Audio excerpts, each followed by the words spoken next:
Սեպտեմբերի 30-ին գիշերվա ժամը 3-ի սահմաններում քրեական ոստիկանության Երևանի քաղաքային վարչությունում հաղորդում ստացվեց մայրաքաղաքի Վարդանանց փողոցի 40-ամյա բնակչից։ Վերջինս հայտնեց, որ կեսգիշերի մոտ իրեն են մոտեցել 4-ից 5 անհայտ անձինք, քաշ քշել, հարվածներ հասցրել եւ ստիպողաբար նստեցրել ավտոմեքենան։ 2025 թվականի սեպտեմբերի 30-ին կեսգիշերին մոտ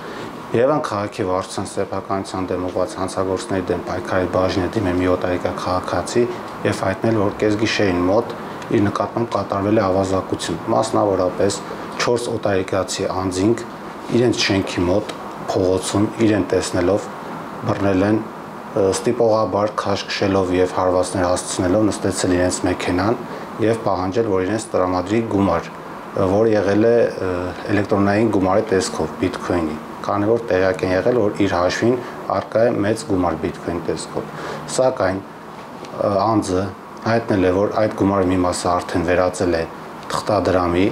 ԱՄՆ դոլարի տեսքով, իսկ մի մասը դեռևս իր էլեկտրոնային դրամապանակին է։ Տուժողի խոսքով նրանցից մեկը դանակով սպառնացել է սպանել իրեն եւ ընտանիքի անդամներին, եթե չհայտնի իր մոտ արկա գումարների տեղը։ Այդ ժամանակ նրան ստիպել են, որ տան անդամներին խնդրի, որպեսզի իրենց կողմից ուղարկված մարդուն փոխանցեն այդ կանխիկացված գումարը,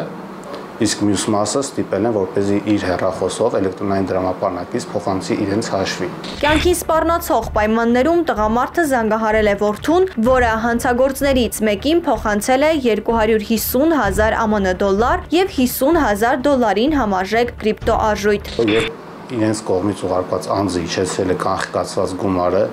իսկ իրենք ստիպել են, որպես էլեկտրոնային դրամապանակից փոխանցում կատարի իրենց էլեկտրոնային դրամապանակին, այդ անձին մի քանի րոպե իրենց մեքենայով քաղաքում շրջել են եւ եւս մի քանի հարվածներ հասնելով սպառնացել, որպեսզի չդիմի ոստիկանություն, այլապես իր եւ իր ընտանիքի հետ վատ ձևով կվարվեն։ Որոշ ժամանակ շրջելուց հետո կրկին վերադառնում են տուժած անձի շենքի մոտ։